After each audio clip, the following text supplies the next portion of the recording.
as preamble to our Constitution, the Pancasila.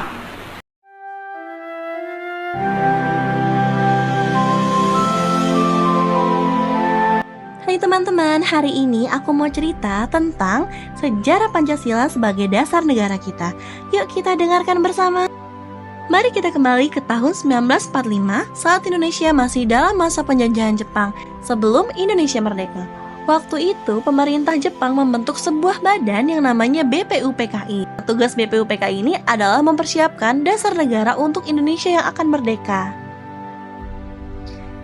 Nah, BPUPKI mengadakan sidang pertama pada tanggal 29 Mei 1945. Dan di sidang ini, beberapa tokoh penting menyampaikan gagasan mereka tentang dasar negara. Seperti Muhammad Yamin yang mengusulkan 5 asas dasar, yaitu pri kebangsaan, pri kemanusiaan, pri ketuhanan, pri kerakyatan, dan kesejahteraan rakyat. Setelah itu, pada tanggal 31 Mei 1945, giliran Dr. Supomo yang memberikan gagasannya, yaitu persatuan, unitarisme, kekeluargaan, keseimbangan lahir dan batin, musyawarah, dan keadilan sosial. Lalu, pada tanggal 1 Juni 1945, Insinyur Soekarno menyampaikan pidatonya.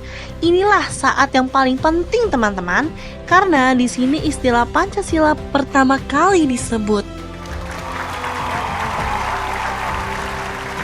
Menurut Insinyur Soekarno, dasar negara kita juga memiliki 5 prinsip.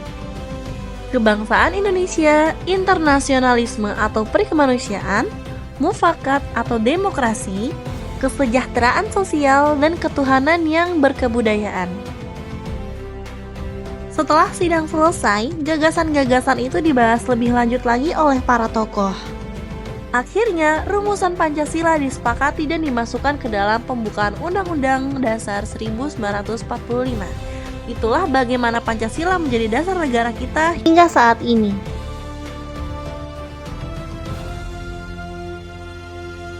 Maka dari itu, setiap tanggal 1 Juni diperingati sebagai hari lahir Pancasila.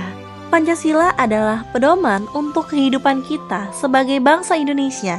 Isinya mengajarkan kita tentang persatuan, saling menghormati, dan bekerja sama untuk kebaikan bersama. Nah teman-teman, itu tadi cerita tentang sejarah Pancasila. Seru kan? Jangan lupa kita harus mengamalkan Pancasila dalam kehidupan sehari-hari. Sampai jumpa di cerita sejarah berikutnya ya. Dadah!